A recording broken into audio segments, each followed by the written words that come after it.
游钓中国栏目组继续向西南出发，一路披星戴月，连夜赶路，终于抵达贵州六盘水，游钓旅程开启新的篇章。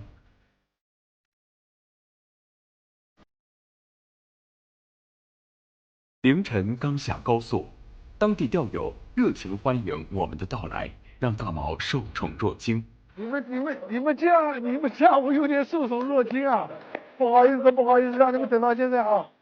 真的让你们等到现在。刚刚打下抛竿不久的大毛，本想与水下的鱼儿一搏，但是突遇河种状况，让垂钓困难重重。下雨了，我赶紧再打一杆架。现在打下去可能也不会起，但是我总觉得杆子在水里面比在岸上要强，在水里面它就有90%的希望。棚上坚守数日，众人疲惫不堪。大毛究竟能否钓得目标渔获？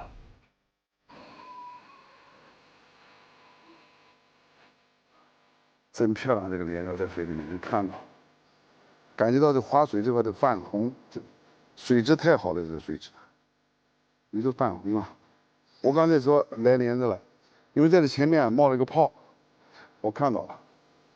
大型垂钓纪录片《游钓中国》第2季第4集《初探牂柯江》正在播出。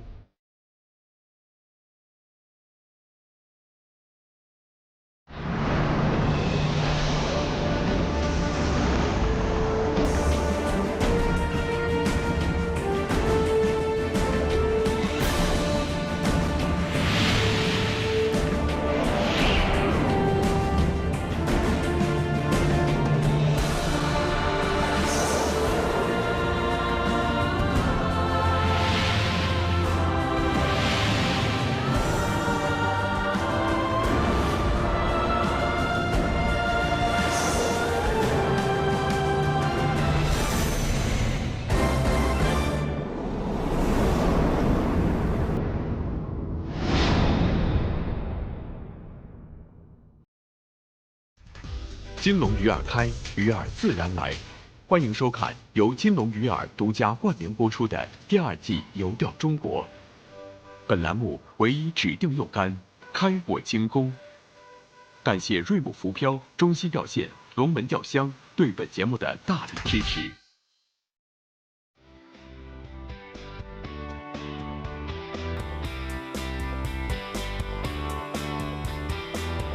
连日在安徽辗转作钓，虽然有所斩获，但是素以游钓为宗旨的大毛并不想在一地长久停留。结束了在安徽作钓的《游钓中国》节目组，继续向西南大地进发。我们今天早晨大概5、6点钟起来就上高速了。离六盘水吧将近1200公里，我们是从湖南出发的。因为我们经常在这个游钓过程当中啊，一天跑个1000多公里属于正常。因为它这里啊山路不是很好跑，虽然说是高速，也走了一定国道，有的地方在修路，包括它的这个很多这个隧道啊都是限速的，所以呢今天跑的也很慢，现在已经差不多11点了，还有10多公里可能就到六盘水了。我们去年这个车子是去年买的嘛，已经跑了5万多公里。说起来很多钓友不太相信，说我们片头上说一年钓200天鱼，200多天鱼，行走5万公里，真的是开有这么远。现在车子已经是55000多了，就说我们大概一年差不多将近要5万多公里是应该要跑了。因为正常的我们转一圈回来的话呢，大概在2个月的时间，一般都是在15000到2万公里之间。所以游钓中国完全是跑出来的。因为现在你要不跑的话，你在一个地区，其实说心里话，在安徽，我也想把一年这52期也好拍，但是大多数时间你算一下，5万公里，我就一天开1000公里的话，我有2个月的时间在路上就天天开，我差不多要开2个月。所以我们可能很多钓友不理解我们说1周1期，可能还是慢了。其实我们完全都很尽力了，整个摄制团队跟我们一起，几乎没有休息的时候。从去年3月份就跑到12月份，今年差不多3、4月份又出来了，一直在跑。六盘水市位于贵州西部，气候凉爽清新，素有中国凉都之称。然而，生活在中国凉都的钓友们却热情似火。接到消息的众多当地钓友，凌晨时分就已经在高速路口旁等候多时。你们这样，我有点受宠若惊啊！不好意思，让你们等到现在啊！王老师，真的让你们等到现在。我是刚才就是跟你发连接的钓鱼协会的副秘书长。哦。这是我们的钓鱼协会的。哎，李大毛老师，你好，哎，欢迎你。哎呀，来，欢迎你到我们泸防水来。哎呀，谢。不是。这个我是人生第一次啊，接到这个花。哎，好，我把我的第一次献给你了。然后我们到住所去，先到住的地方去，然后我们再坐下来。好。坐下来，我们的凉都的一个小吃。好，谢谢。那你们带头，我们跟着，好吧？哎，好。真的是感受到了这个贵州的钓友的热情，真的我有点，真的受宠若惊的这种感觉。这再疲劳再累，现在已经不累了。经过18个小时、1200公里的长途跋涉，大毛已经疲惫不堪。然而，当地钓友对我们的到来热情欢迎，让大毛兴奋异常。和早年一同参加竞技比赛的老朋友们相见，都让大毛在感动之余倍感温馨。熟悉当地鱼情的钓友们周全地为我们选择好钓点。在去往钓点之前，大毛决定根据钓友们描述的鱼情采购部分饵料。这会儿来了哈，1号不新马好香。哎，这个现在呢，我们都是以这个为主，这个为辅啊。另外还加点这个草，这个黄豆草。那草还挺好用，哎，对吧？哎，草挺好用。因为它那黄豆剂好用吗？黄豆剂呢，我们这儿始终没有什么很好的钓鲫鱼的地方。早研说这个给我拿10袋。哎，所以我们来有时候还是要问问当地的，你们在人家常说的一方水土养育方人嘛。对。哎，没有一款万能的饵。没有。哎，所以我们一般我们到当地的时候呢，就还是问问当地的钓友哪些饵在当地的水域。大家用的多了，就像调糖一样，到最后就变成像原糖颗粒一样。对。就是加点饵，可能效果马上就很明显，哎，就会好一点。补充完装备之后，当地钓友带着我们前往臧柯江凉风洞码头。这次我们将要去的地方是被当地钓友们称之为“红包包”的一处钓点。由于行车不便，大家将装备放到船上，大毛坐在快艇之上，看着周围的美景，不禁想起自己老船长的身份。现在我们可以换绑了，你坐过来吧。我也是老驾驶员了，在最早开这个船的时候，还是在花亭湖。在花亭湖，我们办那个枯钓比赛，72小时枯钓比赛，我一直在开这个船。后来中央5拍那个掠食者和这个大鱼征服者，阿贵啊、严女权啊，我们在一起，天天是开船送他们。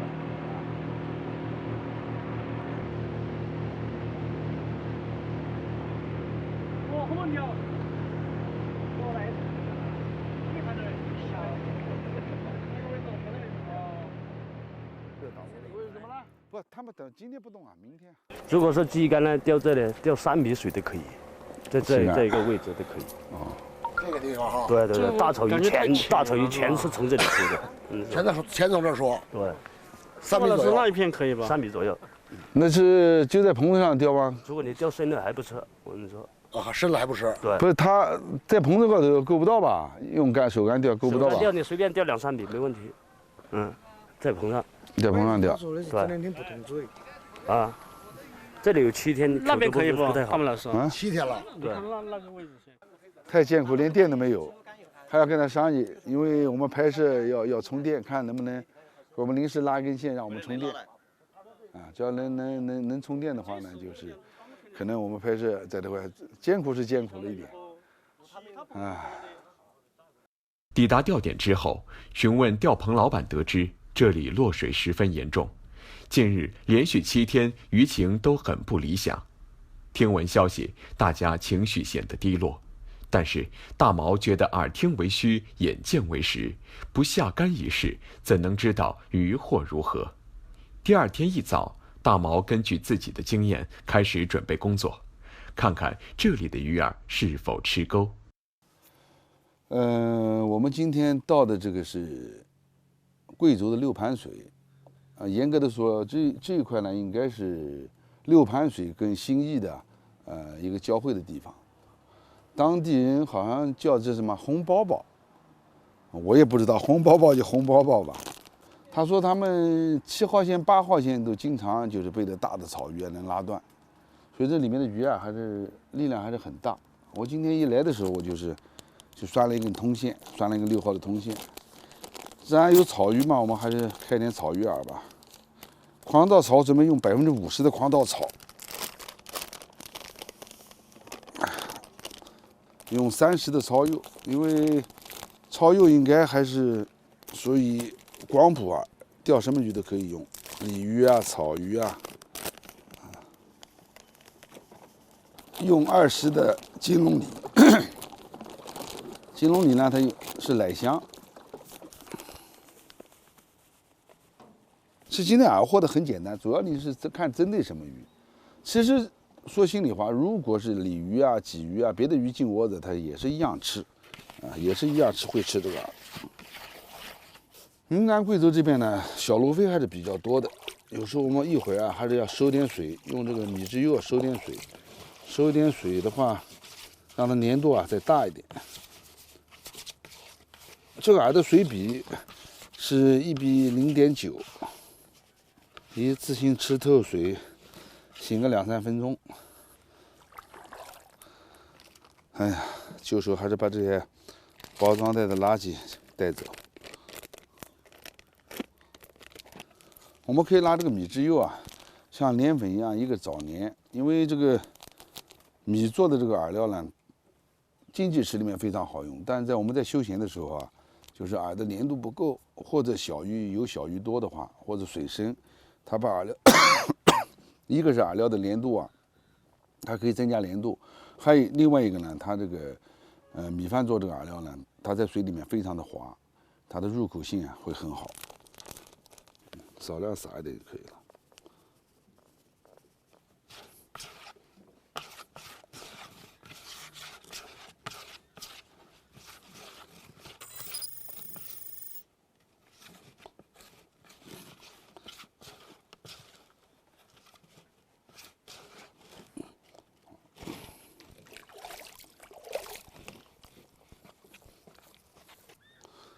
我今天呢用的是只6.3米的黑坑版的剑五里，这个杆子呢就是腰力很好，在我们休闲在水库包括黑坑这杆子应该都挺好用的。这个杆子主要是腰力好，用了一只4号的漂，熏鱼的4号酷漂。这个漂呢就是它的特点是，一个是漂尾亮，还有一个是上面这3末是加粗的。所以抛出去看得很亮漂尾。我今天还是用单钩钓，因为它这个地方我能看到，云贵川这边，尤其他们这些水库底下都是很多树，你能看到这个对面这个山形上面，整个都是枯树，它的地下很多都有树在下面。它有树在下面的话呢，我们是用双钩的话，尤其中鱼，它容易就是一中鱼以后，这个鱼它肯定是往障碍物上走。走到障碍物地方，另外一把钩子只要是挂到底，这个鱼就肯定会切线。先钓上几竿吧，钓上几竿把窝子续一续。我一会儿来，还是不死心想钓它的鲢鳙，但可能是准备的很充分，但是呢，这个鱼可能还是它的生活习性可能有一点变化。因为我曾经记得他们有人到美国去钓这个叫鲢鳙，它整个的生活习性，它的食物链整个都变了。因因为它的水域也不一样，它的生活习性也不一样，所以它等于它吃什么我们都不知道了。手竿做好准备之后，大毛依旧不想放过较远的水域。这次大老远过来，可不只是准备了这点礼物，一个个二龙打入水中，手竿抛竿齐上阵。大毛对这里的鱼饵可是准备周全。然而计划总是赶不上变化，午间的垂钓开始下起了雨。下雨了，所以我赶紧再打一竿下去。现在打下去可能也不会吃，但是我总觉得竿子在水里面比在岸上要强，在水里面它就有50%的希望，所以打一竿下去。手竿暂时不能钓了，打一竿，我竿子往后拿一点。他们这边只要一下雨的话，就会刮很大的风。今天还不错，没刮风。昨天尤其前天的风特别大。下午大雨降临，豆大的雨滴砸入水中，垂钓也变得难以进行。户外野钓各种因素的变化，不仅是对钓鱼人钓技的锤炼，也是对其信心的考验。来一口，再来一口。来，有了，来，好，回来，好。很麻烦啊，太滑了，这个太滑了。全紧全紧。哎呦！又跑，又跑了。是连着是吧？连着，就是他妈太滑了，我站不住。哦。夜晚专注手竿的大毛迎来一个咬口，但是脚下湿滑的木板还是让鱼儿逃走了。第3天，大毛越战越勇，前面各种不利因素总不会磨灭他对下一竿的希望。中午一尾鱼儿咬上钩来，大毛提竿中鱼。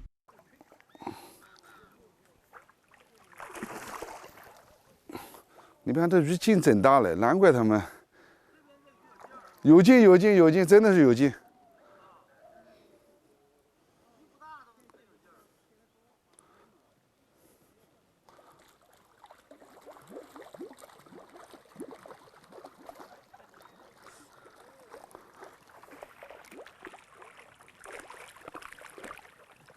哎呦，这真的有劲了！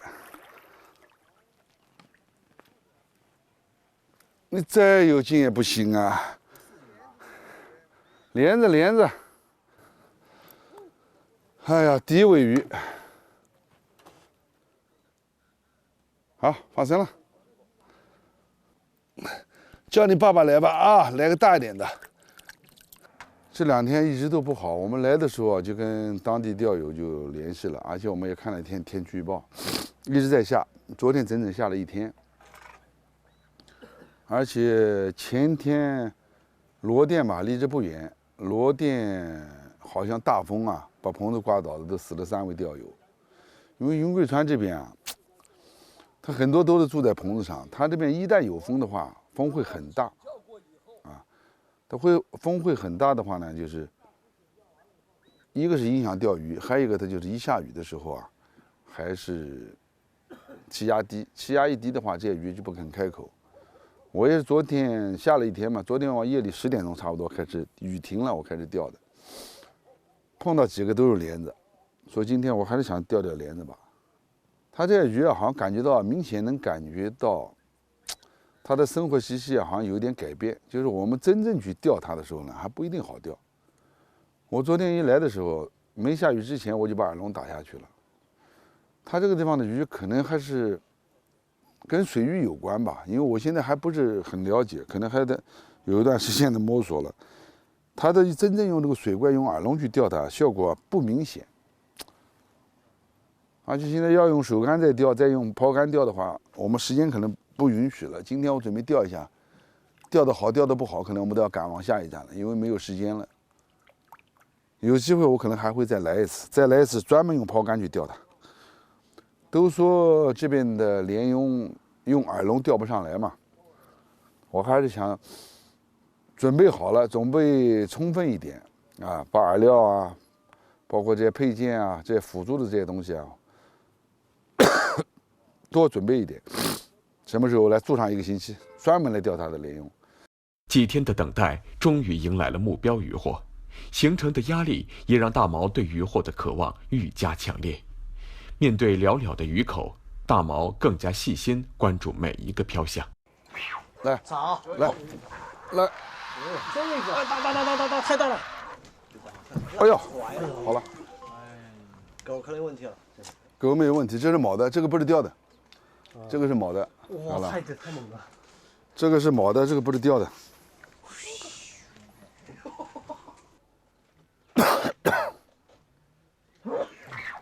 来，来，来，来。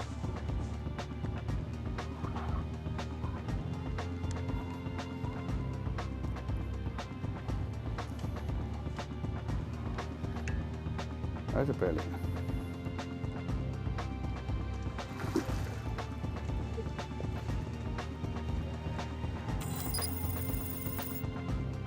还是白鲢啊。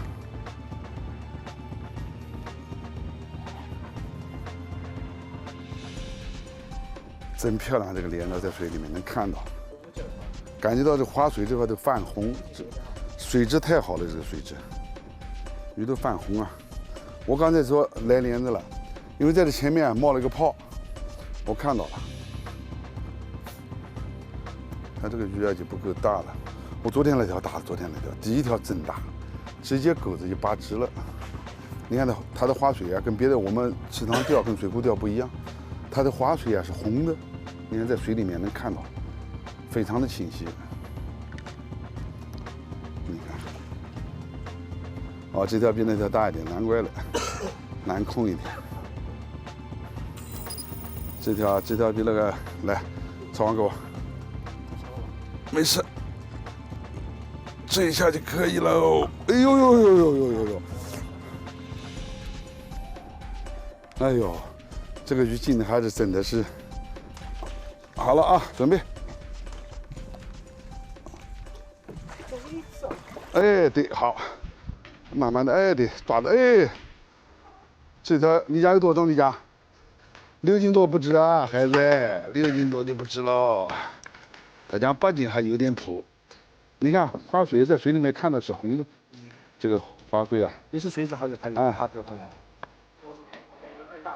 好，4.3、4.4。这我想差不多嘛，你想，你不，你还去掉这个，去掉火差不多8斤嘛，你想8斤往有点谱吗？8斤还有点谱嘞。好嘞。哎，他不打招呼就走了。哎呀，这条鱼明显在水底啊，斤两就比那条鱼斤要大多了。下午4点，一尾像样的鱼获终于上钩。大毛几天的守候没有白费，钓友们口中的巨物虽然没有钓到，但是初次来到这里收获的喜悦，还是让大毛十分欣喜。夜晚，这次垂钓本已接近尾声。然而，一个异常的咬钩成为了出乎意料的收竿鱼。哎呀，这就我的钩子这样放下去的时候啊，可能像小鱼啊、小虾子，你看，啊，好了吧？真的是空钩。我在撸漂嘛，我的漂钓，我感觉到我这个漂，这就想起来我跟老冯有一次中央府，我跟老冯啊，打了个抛竿，他收竿子回来，这就叫惊喜。来，我用钳子夹它一下。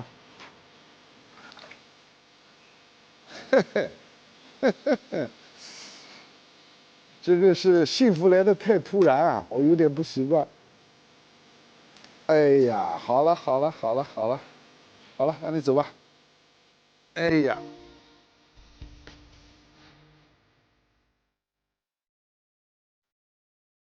游钓中国全程饵料赞助金龙鱼饵，唯一指定用竿开握精工，特别明蟹，中西钓线，月末浮漂，龙门钓香，维卡莱林，钓鱼人，九泰，华美对本节目的大力支持。关注游钓中国微信公众号，获取最新拍摄花絮。下周2晚8点30分，游钓中国邀您精彩继续。